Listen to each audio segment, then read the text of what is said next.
சென்னை தென்னக ரயில்வே தலைமையகத்தில் அமைந்துள்ள SRMU அலுவலகத்தில் SRMU பொதுச் செயலாளர் என் கண்ணையா செய்தியாளரை சந்தித்தார். அப்பொழுது அவர் செய்தியாளரிடம் கூறுகையில், சென்னை எக்மோர் ரயில்வே ஸ்டேஷன் பகுதியில் நடைபெற்று வரும் சீரமைப்பு பணிகளின் காரணமாக சென்னை பீச், தாம்பரம், செங்கல்பட்டு புறநகர் EMU சேவைகள் கடுமையாக பாதிக்கப்பட்டுள்ளன. இதனால் வேலை, கல்வி, மருத்துவம் மற்றும் வர்த்தக தேவைகளுக்காக தினசரி பயணம் செய்யும் ஆயிரக்கணக்கான பொதுமக்கள் சிரமத்தை எதிர்கொள்கிறார்கள். இந்த நிலையை சமாளிக்க சதர்ன் ரயில்வே நிர்வாகத்துடன் நடைபெற்ற ஆலோசனைகளின்படி அடிப்படையில் பொதுமக்கள் நலனுக்காக பல நடவடிக்கைகள் எடுக்கப்பட்டுள்ளன. பயணிகள் சிரமத்தை குறைக்க சென்னை பீச், தாம்பரம், செங்கல்பட்டு இடையே தற்காலிக ஷட்டில் EMU சேவைகள் அறிமுகப்படுத்தப்பட்டுள்ளன. மேலும் பொது மேலாளர் RN சிங் அவர்களுடன் நடைபெற்ற கலந்துரையாடலின் பின்னர் 12 பெட்டி EMU ரயில்களுக்கு பதிலாக 15 பெட்டி ராக்குகளை இயக்க ஒப்புதல் அளிக்கப்பட்டுள்ளது. மார்ச் 7 முதல் பரங்கிமலை, சென்னை கடற்கரை இடையே புழுதிவாக்கம், ஆதம்பாக்கம், வேளச்சேரி வழியாக உயர்மட்ட ரயில் பாதையில் EMU சேவைகள் இயக்க முன்மொழியப்பட்டுள்ளது. இது பயணிகளுக்கு மாற்று பயண வசதியை வழங்கும் என்று தெரிவித்தார். ரயில்வேயில் இருக்கின்ற சகோதர சகோதரிகளுக்கு மிகப்பெரிய பாதிப்பு ஏற்பட்டிருக்கின்றது. மக்களுக்கு புரிந்திருக்கும். கடந்த மாதம் ரயில்வேயில் இருக்கின்ற டிரைவர்களுக்கு KMAன்னு சொல்லுவாங்க, கிலோமீட்டர் அலவன்ஸ் 30% சம்பளத்தோடு வரணும். அதை ரயில்வே போர்டு மத்திய அரசு நிறுத்தியிருந்தது. உடனடியாக நான் ஆல் இந்தியா ரயில்வே ஃபெடரேஷன் தலைவர் என்ற அடிப்படையில் சேர்மன் ரயில்வே போர்டு பேசி நாளையிலிருந்து வண்டிகள் ஓடாது என்று சொன்ன உடனே அந்த பணத்தை கொடுக்க வேண்டும் என்ற உத்தரவை இந்தியன் ரயில்வேயில் எல்லாருக்கும் கொடுத்தார்கள், பொது மேலாளருக்கு. ரெண்டாவது இரவில் வேலை செய்யும் அந்த நைட் டியூட்டி அலவன்ஸ் இப்போது மறுக்கப்பட்டிருக்கின்றது. ட்ரெயினில் வேலை செய்ய 8 கிலோமீட்டருக்கு மேலே போனால் அவங்களுக்கு டிராவலிங் அலவன்ஸ் தரணும், அது மறுக்கப்பட்டுள்ளது. பல அலவன்ஸுகளை இப்போ மறுக்கப்பட்டிருக்க காரணம் இந்த மத்திய அரசு இந்த பட்ஜெட்டை குறிப்பாக சதர்ன் ரயில்வேக்கு மிக குறைவாக கொடுத்திருக்கின்றார்கள். இந்த நிதியாண்டில் 16,000 கோடி கொடுக்க வேண்டிய நிலையில் 13,500 கோடி மட்டும்தான் கொடுக்கப்பட்டது. உடனடியாக 2-3 நாட்களில் அதுவும் குறைக்கப்பட்டு 13,500 கோடியாக குறைக்கப்பட்டிருக்கின்ற காரணத்தினால் இந்த பாதிப்பு ஏற்பட்டிருக்கின்றது. இதனால் தமிழ்நாடு மட்டும் இல்லை, தமிழ்நாடு, கேரளா மற்றும் கர்நாடகாவில் இருக்கின்ற எல்லோரும் அது பாதிக்கப்படுகின்றார்கள்.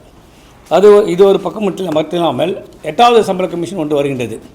அதில் முக்கியமானது என்னென்னா, இப்போ எப்படி அக்னிவீர் என்று சொல்லி இந்த இளைஞர்களுக்கு வேலை இல்லாமல் அந்த 3 வருடத்துக்கு மட்டும் கொடுத்தாங்களோ, அதே போல் மத்திய அரசில் இருக்க எல்லா இடத்திலும் ஏன் இது மாதிரி ஃபிக்ஸட் டேர்ம் எம்ப்ளாய்மெண்ட் கொண்டாடக்கூடாது என்ற இந்த ஒரு கேள்வியை அவர்கள் எழுப்பியிருக்கிறார்கள். அதே மாதிரி OPS என்ற பழைய ஓல்ட் பென்ஷன் ஸ்கீமையும் அதையும் நிறுத்த வேண்டும், ஏன் நிறுத்தக்கூடாது என்று அதை போல் 5-6 கேள்விகளை கேட்டிருக்கின்றார்கள். இதை பற்றி நான் விளக்கமாக பிறகு சொல்லுகின்றேன். அதை விட முக்கியம் என்னன்னா மக்கள் பிரச்சனை. அதே மாதிரி ரயில்வேயில் இருக்கின்ற சகோதர சகோதரிகள் மற்ற எல்லோரும் செங்கல்பட்டிலிருந்து எக்மோர் வரை செல்பவர்களுக்கு மிக பெரிய பாதிப்பில் கடந்த 10 நாட்களாக அவர்கள் பாதிப்பில் இருக்கின்றார்கள். இது என்னுடைய கவனத்திற்கு வந்தவுடனே கடந்த ஒரு வாரத்துக்கு முன்னாடி ரயில்வே போர்டில் JSM கூட்டம் ஒரு பெரிய அமைப்பு, அதில் JSM உடைய ஜாயின்ட் செக்ரட்டரி அடிப்படையிலும் ஏறக்கூடிய தலைவர் அடிப்படையிலும் சேர்மன் ரயில்வே போர்டு மற்ற அதிகாரிகளும் அழுத்தத்தை கொடுத்த காரணத்தினால் அது இங்கே சதனில் இருக்கின்ற பொதுமேலாளரிடம் அவர்கள் சொன்னதின் காரணமாக சதனில் ஜெனரல் மேனேஜர் அவர்கள் என்னிடம் பேசினார்கள், நானும் அவர்களை பேசினேன். அதனால் இப்போ நாளையிலிருந்து மெயின் லைன் என்று சொல்வார்கள், அதாவது எக்ஸ்பிரஸ் எக்ஸ்பிரஸ் ட்ரெயினும் மெயில் ட்ரெயினும் மேலும் அந்த மெயிலில் 12 கோச்சுகளுக்கு பதிலாக 15 கோச்சுகளை இணைத்து EMU ட்ரெயின்களை அவர்கள் இப்போது நாளிலிருந்தே ஓட்டப் போகின்றார்கள். அது ஒரு பக்கம். அதே மாதிரி சென்ட் தாமஸ் மவுண்ட்லேருந்து அந்த புழுதிப்பாக்கம் மற்றும் ஆதம்பாக்கம் வழியாக வேளச்சேரிக்கு 5ஆம் தேதி இன்ஸ்பெக்ஷன், 6ஆம் தேதி சர்டிஃபிகேட் கொடுப்பாங்க, 7ஆம் தேதியிலேருந்து அந்த சைடு வண்டிகள் போகும். காரணம் என்னென்றால் அந்த பகுதியில் அப்படி சென்றால் அதனால் பல நம்முடைய மக்களுக்கு அது ஏதுவாக இருக்கும். IT எல்லாம் இங்கே இருக்கிறதால அந்த சைடு போக முடியும். அது மாதிரி பீச் வழியாகவும் அது வரும். அது ஒரு பக்கம் இல்லாமல் முக்கியமாக என்னென்னா, இன்றைய தினம் நான் பொது மேலாளரிடம் பேசினேன். பொது மேலாளர் அவர்களும் அவர் ஒப்புக்கொண்டார்கள். இன்னும் 20 நாட்களுக்குள் எக்மோரில் 11வது பிளாட்ஃபார்ம் ஒன்றை ரெடி செய்கின்றேன் என்று சொல்லியிருக்கிறார். அது 20 என்பது இந்த மாதம் கூட ஆகலாம். அது சரி செய்து விட்டால் இப்போது அரை மணி நேரத்துக்கு 3/4 மணி நேரத்துக்கு ஒரு வருகின்ற ட்ரெயின் நிச்சயமாக 15 நிமிடத்துக்கு ஒரு முறை வரக்கூடிய நிலைமை சரியாகும் என்பதில் எந்தவித மாற்றமும் எங்களுக்கு ரயில்வேக்கும் இல்லை எங்களுக்கும் இல்லை என்பதை உங்கள் மூலமாக மக்களுக்கு தெரிவித்துக் கொள்கின்றேன். அது மட்டும் இல்லாமல் இப்போது இந்த பிரச்சனை வந்தவுடனேயே 20 பஸ்ஸுகள் காலையிலும் மாலையிலும் பீக் டைமில் வந்து யாரெல்லாம் சீசன் டிக்கெட் இருக்கின்றதோ அவங்களை வந்து இலவசமாக செல்லக்கூடிய வேண்டும் என்று பொது மேலாளர் அவர்கள் நம்முடைய சீஃப் செக்ரட்டரி தமிழ்நாடு அரசை கேட்டுக்கொண்டதின் தமிழ்நாடு அரசும் கனிவாக இதை ஏற்றுக்கொண்டு உடனடியாக அதற்கு உத்தரவை கொடுத்திருக்கின்றார்கள். அதனால் மக்களுக்கு ஓரளவுக்கு இப்போது இந்த சமயத்தில் வந்து ஒரு ரிலீஃப் கிடைத்திருந்தாலும் இது முழுதாக கிடைக்கவில்லை. வருகின்ற 7ஆம் தேதி நிச்சயமாக கிடைக்கும். வருகின்ற 22க்குள்ளே வந்து 22க்கு அப்புறம் எந்த ஒரு பிரச்சனையும் இல்லாமல் நிலைமையில் அவர்கள் ஏற்படும். நாளிலிருந்து ஒரு 50-60% பயணிகளுக்கு மக்கள் பொதுமக்களுக்கு எந்த ஒரு பாதிப்பும் ஏற்படாத அளவுக்கு இந்த வண்டிகள் ஓடும் என்பதை உங்கள் மூலமாக மக்களுக்கு நான் தெரிவித்துக் கொள்கின்றேன். இதுவரை இல்லாத அளவுக்கு இந்த 10 ஆண்டுகளுக்கு கடந்து இந்த அரசு ரயில்வே தொழிலாளர்களுக்கு ஏராளமான பிரச்சனைகள் தொடர்ந்து வந்துட்டே இருக்குது. நீங்களும் கோரிக்கை வச்சுட்டே இருக்கீங்க, பேச்சுவார்த்தை நடத்துறீங்க. இது இன்னும் நீடித்துட்டே இருக்குது. இதுக்கு இது ஒரு நிரந்தர தீர்வு மாதிரி எடுத்துகிட்டு வர மாட்டேங்குது பிரச்சனையை. இந்த மத்திய அரசு வந்து அக்னிவரி உங்களுக்கு சொன்னேன். இப்போ வந்து அவங்களுக்கு என்னென்ன இப்போ இந்த 8th பே கமிஷனே 8வது சம்பள கமிஷனில் அவங்க என்ன சொல்கிறாங்கன்னா, மிடில் லெவலில் ஏன் கார்பரேட் எம்ப்ளாயிஸை கார்பரேட்டை உள்ளே கொண்டாடலாம். கார்பரேட்னா அவங்களுக்கு தெரியும், பணக்காரங்களே இருக்கு அந்த இதில் கம்பெனி இருக்கவங்கள ஒவ்வொருத்தையும் ஏன் புகுத்தலாம்னு நினைக்கிறாங்க. நம்ம வந்து இங்கேருந்து படித்தவர்கள் இளைஞர்களுக்கு படித்து வந்து அவங்களுக்கு வேலை கிடைக்கணும்னு நினைக்கிறோம். ஆல்ரெடி வேலை செய்கிற கார்பரேட்டில் இருக்கவங்களை வந்து இதில் கொண்டாடணும்னு நினைக்கிறாங்க. அதுதான் இந்த மத்திய அரசு கான்செப்ட். பணம் முதலாளிகள் இருக்கின்ற அந்த கம்பெனியில் இருக்கின்றவர்களை உள்ளே கொண்டு வர வேண்டும் என்று தான் அவங்களுக்கு இருக்கிறதால இதையும் நாம் வந்து எதிர்த்து கொண்டு தான் இருக்கின்றோம். இதெல்லாம் தவறு என்று நாங்கள் எதிர்த்து கொண்டு இருக்கின்றதால் தான் இதுவரை இது ரயில்வேயில் இது அமுல்படுத்தவில்லை. ரயில்வே தவிர மத்திய அரசில் இருக்கின்ற மற்ற எல்லா இடத்திலும் வந்து அதிகாரிகள் முதல் கொண்டு மற்றவர்களெல்லாம் வந்து புகுத்தி விட்டார்கள். மிடில் லெவல் சொல்லுவாங்க அதை. ஜாயின்ட் செக்ரட்டரி இப்போ சேர்மன் இருக்கார், கீழே அடிஷனல் செக்ரட்டரி, ஜாயின்ட் செக்ரட்டரி லெவலில் இருக்கவங்க வந்து அதானி கம்பெனியில் இருக்கவங்க, மற்றது அம்பானி கம்பெனியில் இருக்கவங்க, அவங்க தான் உள்ளே வருவாங்க, அவங்க தான் முடிவு பண்ணுவாங்க. இதை எப்படி பண்ணலான்றது இந்த ஐஏஎஸ் படித்த அதிகாரி பண்ண முடியாது, அவங்க தான் முடிவு பண்ணுவாங்க. அந்த மாதிரி தான் ரயில்வேயில் கொண்டு வர முடிஞ்சு ஒரு முயற்சி பண்ணி அதை நாங்கள் வந்து நிறுத்தியிருக்கோம். அதாவது ஒவ்வொரு ஆண்டும் ரயில்வேக்கான நிதி வந்து குறைச்சிருக்கோம். இந்த வருஷம் கூட 16,000 ஒதுக்கிட்டு 14,000 கோடி ஒதுக்கிட்டு அதுக்கப்புறம் 13,600, அதுக்கப்புறம் 13,200. அது வந்து அரசியல் வந்து உங்களுக்கு தெரியும். இந்த நீங்கள் எல்லாம் வந்து டெய்லி வந்து நீங்கள் வந்து எவரி தினமும் வந்து மக்களை சந்திக்கிறீங்க, அரசியல்வாதிகளை சந்திக்கிறீங்க, தலைவர்களை சந்திக்கிறீங்க, எதிர்கட்சி தலைவர்களை சந்திக்கிறீங்க.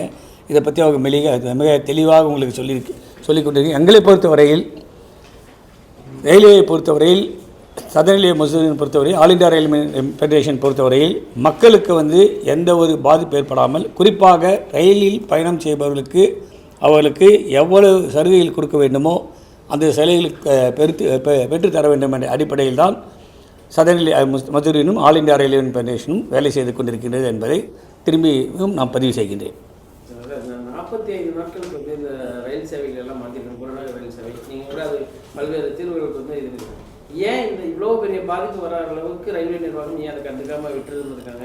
ஏன்னா திடீர்னு வந்து ஒரு 45 நாள் சென்னை முழுவதுமே கடந்த வாரம் முழுவதும் சம்பதி இப்போ வரைக்கும் நெருக்கடி அதிகமாகிருக்கு. அது ரயில்வே நிர்வாகம் ரொம்ப தெளிவாக பதில் சொல்லிட்டாங்களே. இப்போ நீங்கள் வந்து ஒரு வீடு கட்டுறோம், அந்த வீடு உடைச்சிட்டோம், அந்த வீடு வச்சு கொஞ்சம் நம்ம சரி பண்ணோன்னா அதுக்கு டைம் தான் ஆகும், ஒரு 4 மாதம் 5 மாதம் ஆகும். ஆனால் அதுக்கு இந்த நிர்வாகம் வந்து பெரிய அளவில் வந்து இதை பற்றி கவலைப்படலை, மக்களை பற்றி கவலைப்படலை.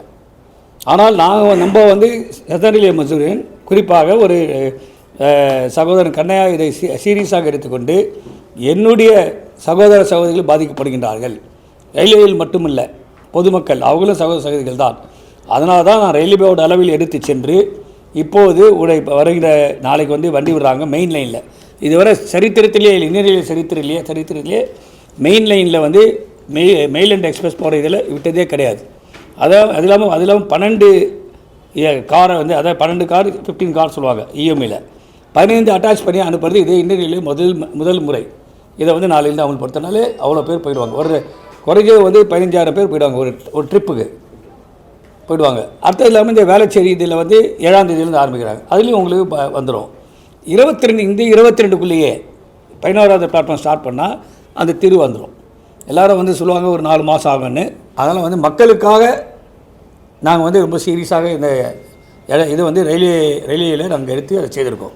இந்த ரயில்வேயில் சதவீத மச்சம் வந்து ரயில்வே தொழிலாளர்கள் ரயில்வேயில் இருக்கின்ற சகோதர சகோதரிகளுக்கு மட்டுமல்ல மக்களுக்கும் சேர்த்து தான் நாங்கள் வந்து வேலை செய்து கொண்டிருக்கிறோம் என்பதை உங்கள் மூலமாக மக்களுக்கு திரும்பியும் நான் தெரிவித்துக் கொள்கிறேன். தமிழ்நாட்டில் கிராமப்புற வாசிகள் படிக்காதவர்கள் ஏராளமானவர் வந்து ஈஸியாக அணுகக்கூடியது ரயில் பயணம் மட்டும்தான்.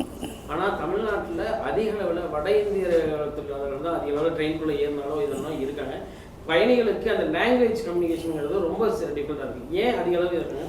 தமிழர்களுக்கு எல்லாமே வெளியில் வாய்ப்பு இருக்கா இல்லை கம்மியாக இருக்கா? நான் வந்து இதை சம்பந்தமாக வந்து தமிழ்நாடு முதலமைச்சரிடம் வந்து 6 மாதத்திற்கு முன்பு பார்த்து அவர்கள் பேசிய உடனேயே அவர் வந்து அவருடைய இது வந்து நான் முதல்வன் என்ற இதில் வந்து எல்லாருக்கும் கல்வி கற்றுக் கொடுக்கணுன்றதுக்காக ரயில்வேயில் இருக்கிற இந்த ஆர்ஆர்பி ஆர்ஆர்சிக்கு தனியாக ஒரு துறையை ஆரம்பித்து அதில் வந்து அவர்கள் படிக்க வேண்டும்.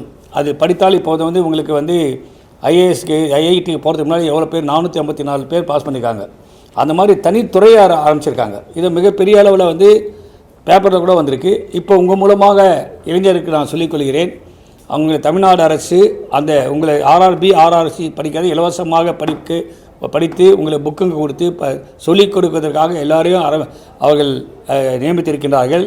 அதை நீங்கள் பயன்படுத்தி கொண்டால் ஆயிரக்கணக்கான இளைஞர்கள் தமிழ்நாட்டில் நிச்சயமாக ரயில்வேயில் மட்டும் இல்லை, முதல் கட்டமாக ரயில்வேயில் அடுத்து மற்ற இடத்திலும் வேலை செய்யக்கூடிய நிலைமை ஏற்படும் என்பதை உங்கள் மூலமாக இளைஞர்களுக்கு நான் தெரிவித்துக் கொள்கிறேன். சட்டமன்ற தேர்தல் வருது, 2027 சட்டமன்ற தேர்தல் இன்னொரு அந்த டைமில் இருக்குது, அறிவிக்க போகிறாங்க. ரயில்வே தொழிலாளர்களுடைய நிலைப்பாடு என்ன? நாங்கள் சென்ட்ரல் கவர்மெண்ட் எம்ப்ளாயிஸுக்கு எந்த நிலையும் நாங்கள் இருக்க முடியாது. எந்த அரசு ரயில்வே தொழிலாளருக்கோ இந்த ரயில்வே தொழிலாளருக்கு வந்து அவங்களுடைய கோரிக்கைகளை நன்றாக செய்கிறார்கள், அவர்களுக்கு நிச்சயமாக ஆதரவு தருவோம் என்பதில் எந்தவித கருத்து வேறுபாடும் இல்லை. இந்த வீடியோ உங்களுக்கு பிடிச்சிருந்தா லைக் பண்ணுங்க, கமெண்ட் பண்ணுங்க, ஷேர் பண்ணுங்க, சப்ஸ்கிரைப் பண்ணுங்க.